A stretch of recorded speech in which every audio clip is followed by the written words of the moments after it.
senhores telespectadores, estes dias de temporal também são úteis para o programa, porque são eles que me fazem vir meter nos museus e dar conta de acontecimentos culturais extremamente importantes. Neste caso, estou-lhes a falar da exposição sobre a época e a figura de Alfredo Keil.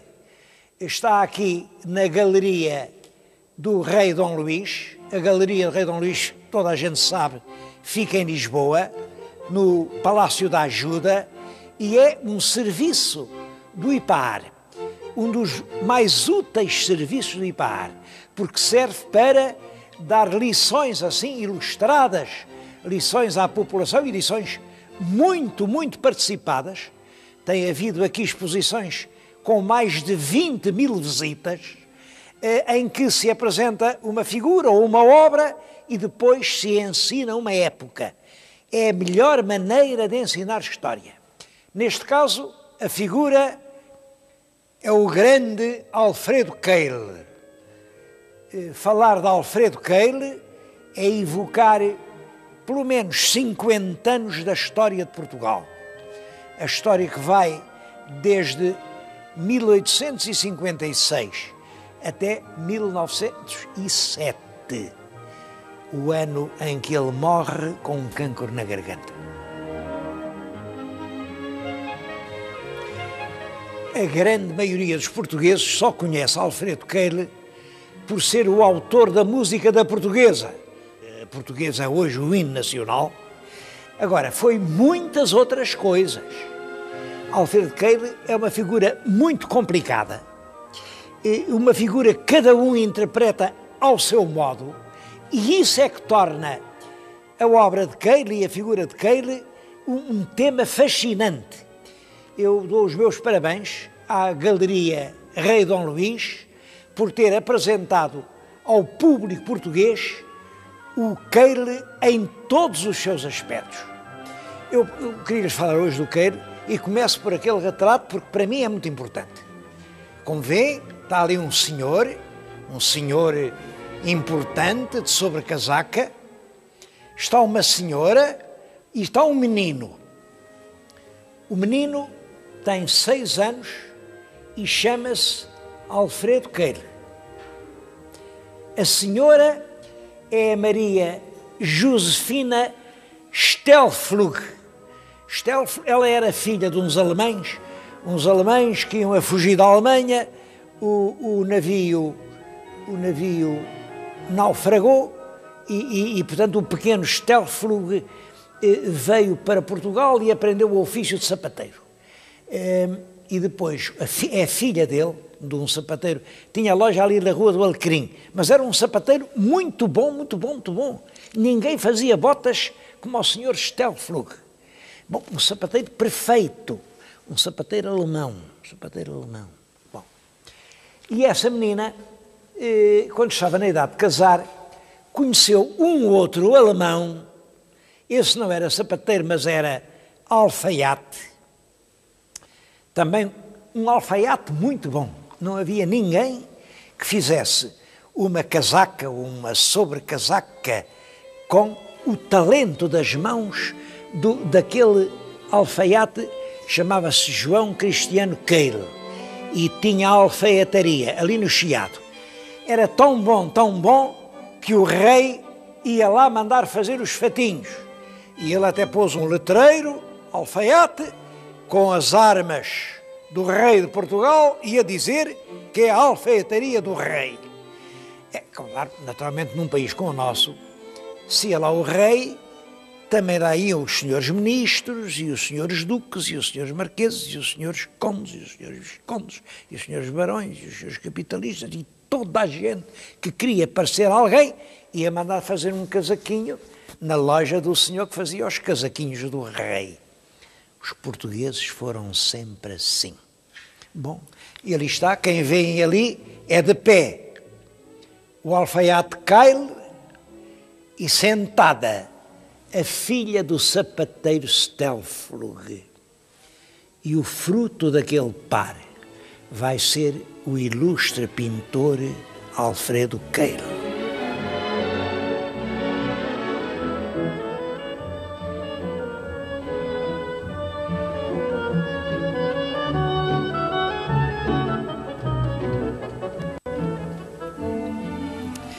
Pintor, mas não só pintor. O que, aliás, vai celebrizar Alfredo Keil é mais a sua carreira musical. Estou a falar-lhes em frente de um cartaz que foi afixado em Itália quando foi representada a primeira ópera de Alfredo Keil, a Irene, escrita em italiano e que ele fez questão de representar no Teatro de Turim, porque ele achava, e bem, que quando um homem, um português, é famoso lá fora, quando lá fora dizem bem dele, aqui tem todas as portas abertas. Aqui, por mais que faça, nunca passa de uma cepa torta. Portanto, ele quis estrear-se como autor de óperas em Turim. Devo dizer que isso lhe saiu caríssimo. Foi ele quem pagou o aluguer do teatro. Foi ele quem pagou o cachê dos artistas. E ele fez questão de convidar os maiores tenores da Itália, mandar pintar aos maiores cenógrafos. Foi realmente um espetáculo de uma grande beleza e conseguiu que dissessem bem dele, como autor de óperas. Bom, a Irene é uma lenda templária, uma lenda que os cavaleiros em Tomar inventaram por o rei de Portugal não lhes ter podido dar Santarém, em vez de Santarém deu-lhes Tomar, e isso originou uma lenda em que um cavaleiro acaba por matar a amada e tal, e é essa lenda que ele põe aqui, porque o Keil nunca inventou propriamente um motivo. Ele ia buscar, e essa é a ideia das óperas, à tradição portuguesa, à história portuguesa, os assuntos das óperas portuguesas. A grande ideia deste filho de dois alemães é fazer uma arte com raízes inteiramente portuguesas. Bom, esta ópera, de certo modo, marca a sua entrada no meio dos artistas conhecidos. Isto é representado em 1889 em Turim. Isso são os melhores anos dele. Toda a gente em Portugal agora o recebe como sendo realmente um grande artista.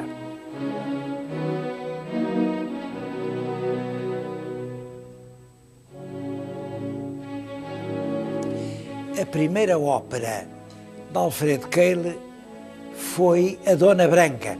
A Dona Branca é uma novela do Garrett, como sabem, ele vai ao Garrett e consegue fazer, enfim, da história do Garrett, uma linda história poética.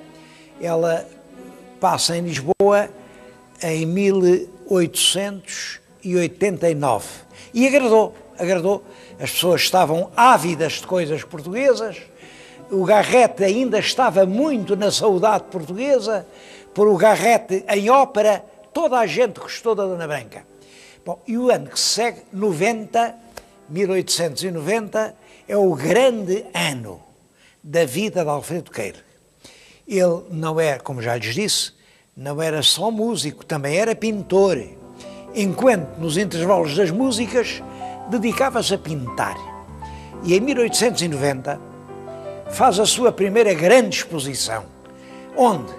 Pois Keil expõe os seus quadros na sua própria casa, na Avenida da Liberdade. O prédio ainda hoje lá está, é aquele prédio que faz esquina para a Calçada da Glória. Ele vivia ali e nos salões de uns andares superiores faz uma grande exposição. Imaginem que vendeu 300 quadros. Eu não sei, assim, de mais nenhum caso, não sei, de uma exposição particular em que o expositor tenha conseguido vender 300 quadros. Toda a gente queria ter em casa um quadro do Keil. Mas não havia academia, não havia câmara, não havia festejos, não havia festarola que não quisesse ter uma música do Sr. Alfredo Keil. E ele trabalhava freneticamente, fazia tudo, até que acontece o ultimátum inglês que fez estremecer profundamente o país. O ultimátum, creio que sabem o que foi, Portugal, que na nova partilha da África, o movimento colonialista é um movimento do século XIX. No século XIX vem a Revolução Industrial, a Revolução Industrial precisa de matérias-primas, as matérias-primas, grandes plantações de algodão, grandes plantações de sisal, grandes plantações de café, tudo isso exige grandes espaços que não há na Europa, e os países europeus correm avidamente para a América, para a África, para a Ásia, exigem novas partilhas, e Portugal já lá estava desde o século XVI, claro, mas os ingleses não quiseram saber disso para nada. Os portugueses tinham um sonho que era ligar aquela grande zona de Angola, que dá para o Atlântico, àquela grande zona de Moçambique, que dá para o Índico, e fazerem uma grande África portuguesa, desde Angola à contracosta. Era um sonho cor-de-rosa que ficou conhecido na história como o mapa cor-de-rosa. Bom, era um sonho que tinha sido útil, acho eu, para toda a gente.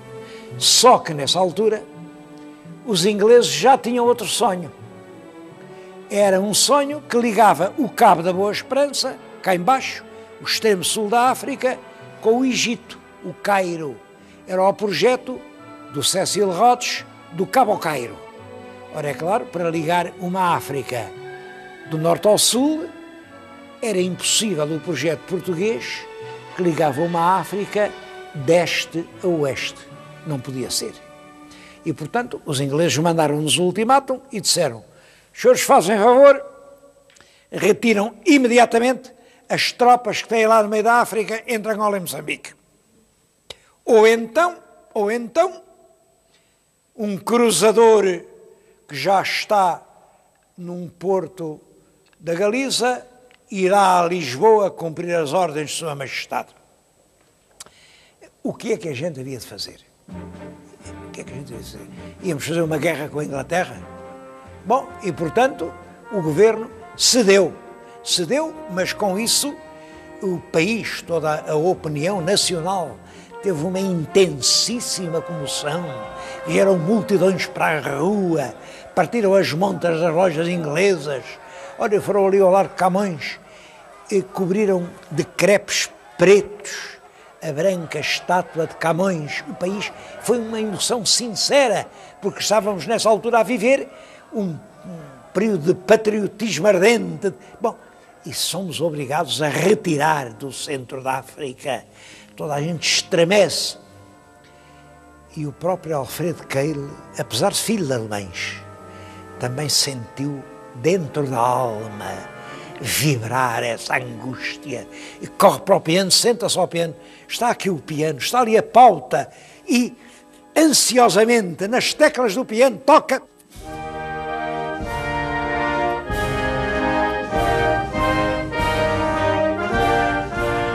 Chegou ao fim, leu, ficou entusiasmado. Era um hino empolgante, otimista, carregado de nacionalismo. Levou aquilo a um amigo, o Henrique Lopes de Mendonça, para escrever a letra, porque, claro, fazia a música, mas os dois, sílaba a sílaba, combinaram uma letra. A letra traduz muito fielmente o espírito da música. Heróis do mar, nobre povo, nação valente e imortal. Bom, e vai por aí fora. Aquilo é cantado numa sociedade recreativa, toda a assistência se sente entusiasmada e levanta-se em pé a bater palmas, e a partir daí, como aquilo era um hino, chamou-lhe a Portuguesa. A Portuguesa, bom, devo dizer que o Alfredo Keil dizia que aquilo misturava acordes da Maria da Fonte com acordes da Marselhesa, que é o hino nacional francês, revolucionário, e com acordes do fado português. Ele sabia muito mais de música do que eu, e, portanto, isto deve ser verdade. Eu nunca lá encontrei os acordes do fado, mas Ele achava que sim. E toda a gente achou que sim. A verdade é que essa marcha guerreira, otimista, entusiasmada, levanta em pé plateias inteiras, entusiasmo ao povo português. E os republicanos, que nessa altura ainda não eram muitos, mas que aproveitaram a questão do ultimátum para dizer: os ingleses só puderam fazer o ultimátum porque o governo da monarquia não sabia defender as colónias portuguesas, e com isso levaram essa ideia para a frente. É claro, era uma grande manobra política, isso não tem verdade absolutamente nenhuma. Pelo contrário, no tempo do rei Dom Carlos, os portugueses tentaram assegurar bem as suas posições africanas. Mas política é política e tudo vale. Era preciso deitar abaixo a monarquia. Há um verso dessa altura que diz que o governo da monarquia que está a fazer afundar a pique Angola e Moçambique. Imaginem o raio da rima. Moçambique com ir a pique. Estava-se tudo a afundar. Era preciso a República para salvar o ultramar português. E, portanto, sempre que há uma grande festa republicana, toda a gente canta a plenos pulmões, com um entusiasmo imenso, com os olhos brilhantes de esperança, aquele hino do nosso Alfredo Keil. Bom, e aí, quando há republicanos que cantam a portuguesa, portanto, intervém a Guarda Municipal, dá espadeiradas naquela gente toda, e a certa altura o hino do nosso bom Alfredo Keil é considerado como um hino revoltoso, um hino subversivo. Quem é que fez aquela música maldita? Olha, foi o Keil. Então, o Keil, que o Dom Carlos protegeu, o Dom Luís comprou-lhe os quadros, o Dom Fernando era alemão com ele, até lhe pediu dinheiro emprestado, o Keil, filho do alfaiate que vestia ao rei e agora faz música para os republicanos. A partir deste momento, Alfredo Keil é inscrito no rol dos malditos, dos que não fazem parte do clã governativo. É dos que não podem passar na portagem que é reservada só a aderentes. E o Keil é considerado republicano. Não é aderente, não pode passar na portagem.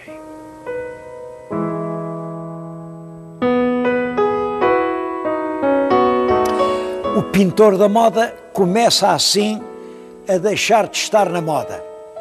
Ele não desiste, ele trabalha energicamente, pinta muitos quadros. Calcula-se que ele pintou durante a vida, que não foi longa, ele viveu 57 anos, pintou cerca de 2.000 quadros. Bom, além dos quadros, ele compunha as músicas, escreveu as óperas. Depois começou a interessar-se muito pela fotografia e foi um excelente fotógrafo.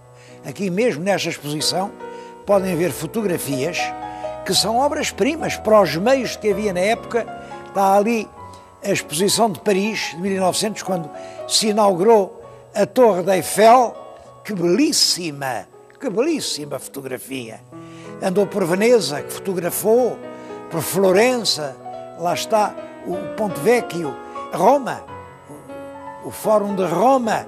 Ele fotografava tudo. Bom, e outro hobby que ele tinha, colecionar instrumentos de música. Em toda a Europa, através dos amigos, onde quer que houvesse uma peça antiga, ele comprava, e devo dizer que é a ele que devemos o nosso Museu de Música. A maioria das peças boas que há no Museu de Música são colecionadas pelo Alfredo Keil, quando já começava a não ter dinheiro. Porque, é claro, ele viveu sempre como um rico e continuou a viver como um rico até quando já estava pobre. Bom, os últimos anos de vida são já de um grande desespero. Há uma carta, não se sabe quem é, mas tudo me indica que é o Magalhães Lima. Magalhães Lima era grão-mestre da maçonaria portuguesa e ele, para tentar, enfim, refazer círculo, das suas amizades, das suas relações, entrou na maçonaria, onde foi, aliás, muito bem recebido. Bom, mas não era isso que vendia os quadros, como ele dizia, ninguém comprava nada. Ele fez editar a ópera A Serrana, pediu ao governo, o governo não ajudou, o governo deixou de lhe dar subsídios e mandou fazer uma grande subscrição no Brasil. E lá se imprimiu o álbum de luxo da Serrana, com pinturas dos mais ilustres pintores portugueses da época, um álbum lindíssimo. Não se vendeu. Dizia ele, lá um ou outro que compra, mas depois empresta aos amigos. E ele estava sem poder pagar as contas do padeiro, diz ele. Nessa carta ao Magalhães Lima, ele diz isto: isto é uma terra governada por safados, por bilontras, por malandros. Tu verás pelos jornais o que está agora a passar com os tabacos. O que é que isto ainda vai dar? Não sei, mas cheira-me que vai haver molho. Depois de tudo isto, é a placidez estúpida deste povo, que, verdade, só nasceu para levar porrada e nada mais. É uma visão realmente muito pessimista do governo, do povo português, da situação, mas esse pessimismo, isto é escrito um ano antes de morrer, creio que isto é de 1906, ele tinha razão. A placidez do povo escondia uma tempestade que se aproximava. Aliás, é o que diz o final da carta. Esta placidez, noutros países tem-se visto que acaba por degenerar numa tragédia. Bom, como sabem, pouco depois dele, assassinaram o rei Dom Carlos, vem a Revolução da República e, de facto, o tal molho que ele adivinhava veio a dar-se. Entretanto, e até ao fim da vida pintou belíssimos quadros, eu estou aqui no meio deles. Ele é especialmente feliz nos pequenos formatos e nas paisagens. Isto é a Praia das Maçãs. Este quadro foi adquirido, foi comprado pessoalmente pelo rei Dom Luís, que foi grande amigo dele. Aqui está toda a costa até a Ericeira, vê-se ali coisas da Ericeira, aquela vista do alto da Peninha. Que beleza que aquilo é.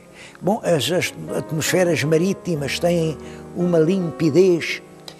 Nos campos, ele consegue purificar os campos, há uma poesia, porque ele confere às paisagens os seus próprios sentimentos.